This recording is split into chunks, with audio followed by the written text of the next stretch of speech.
Jean chapitre 4. La femme samaritaine. Le Seigneur sut que les pharisiens avaient appris qu'il faisait et baptisait plus de disciples que Jean.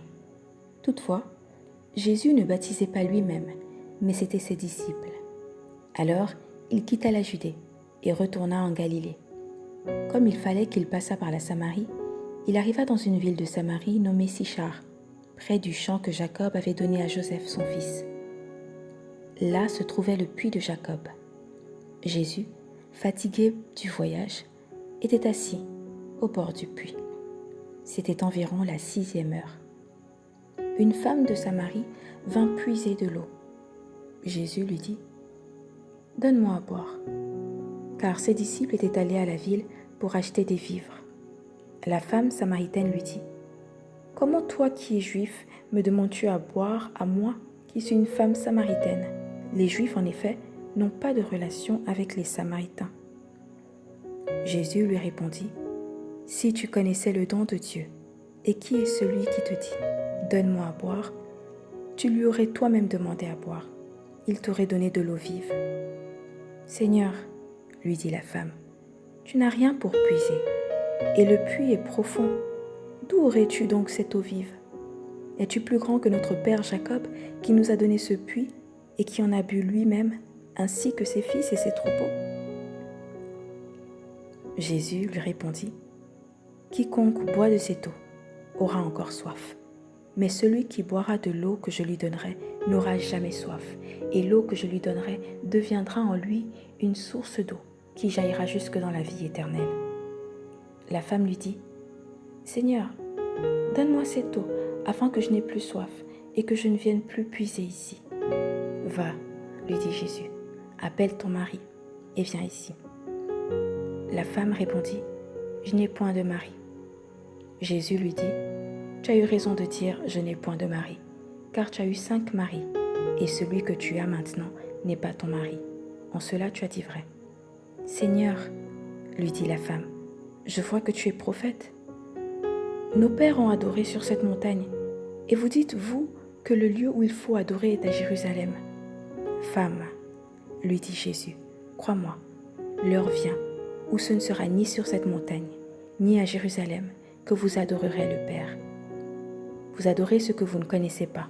Nous adorons ce que nous connaissons, car le salut vient des Juifs. Mais l'heure vient, et elle est déjà venue, où les vrais adorateurs adoreront le Père en esprit et en vérité, car ce sont là les adorateurs que le Père demande. Dieu est esprit, et il faut que ceux qui l'adorent en esprit et en vérité. La femme lui dit : « Je sais que le Messie doit venir, celui qu'on appelle Christ. Quand il sera venu, il nous annoncera toutes choses. » Jésus lui dit : « Je le suis, moi qui te parle. » Là-dessus arrivèrent ses disciples qui furent étonnés de ce qu'il parlait avec une femme. Toutefois, aucun ne dit : « Que demandes-tu » ou « De quoi parles-tu avec elle ?» Alors la femme, ayant laissé sa cruche, s'en alla dans la ville et dit aux gens : « Venez voir un homme qui m'a dit tout ce que j'ai fait. Ne serait-ce point le Christ ? » Ils sortirent de la ville et ils vinrent vers lui. Pendant ce temps, les disciples le pressaient de manger, disant : « Rabbi, mange. » Mais il leur dit : « J'ai à manger une nourriture que vous ne connaissez pas. » Les disciples se disaient donc les uns aux autres : « Quelqu'un lui aurait-il apporté à manger ?» Jésus leur dit : « Ma nourriture est de faire la volonté de celui qui m'a envoyé et d'accomplir son œuvre. Ne dites-vous pas qu'il y a encore 4 mois jusqu'à la moisson ? Voici, je vous le dis, levez les yeux et regardez les champs qui déjà blanchissent pour la moisson. Celui qui moissonne reçoit un salaire et amasse des fruits pour la vie éternelle, afin que celui qui sème et celui qui moissonne se réjouissent ensemble. Car en ceci, ce qu'on dit est vrai. Autre est celui qui sème et autre celui qui moissonne. Je vous ai envoyé moissonner ce que vous n'avez pas travaillé. D'autres ont travaillé et vous êtes entrés dans leur travail. » Plusieurs Samaritains de cette ville crurent en Jésus à cause de cette déclaration formelle de la femme. « Il m'a dit tout ce que j'ai fait. » Aussi, quand les Samaritains vinrent le trouver, ils le prièrent de rester auprès d'eux. Il resta là 2 jours. Un beaucoup plus grand nombre crurent à cause de sa parole.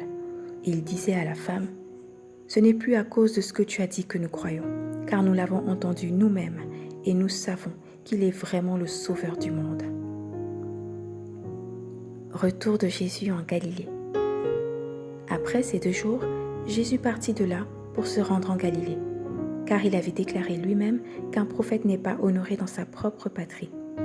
Lorsqu'il arriva en Galilée, il fut bien reçu des Galiléens, qui avaient vu tout ce qu'il avait fait à Jérusalem pendant la fête, car eux aussi étaient allés à la fête. Il retourna donc à Cana, en Galilée, où il avait changé l'eau en vin.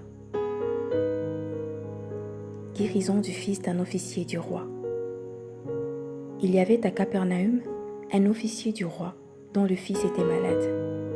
Ayant appris que Jésus était venu de Judée en Galilée, il alla vers lui et le pria de descendre et de guérir son fils qui était près de mourir. Jésus lui dit, « Si vous ne voyez des miracles et des prodiges, vous ne croyez point. » L'officier du roi lui dit, « Seigneur, descends avant que mon enfant meure. » « Va, lui dit Jésus, ton fils vit. » Et cet homme crut à la parole que Jésus lui avait dite, et il s'en alla.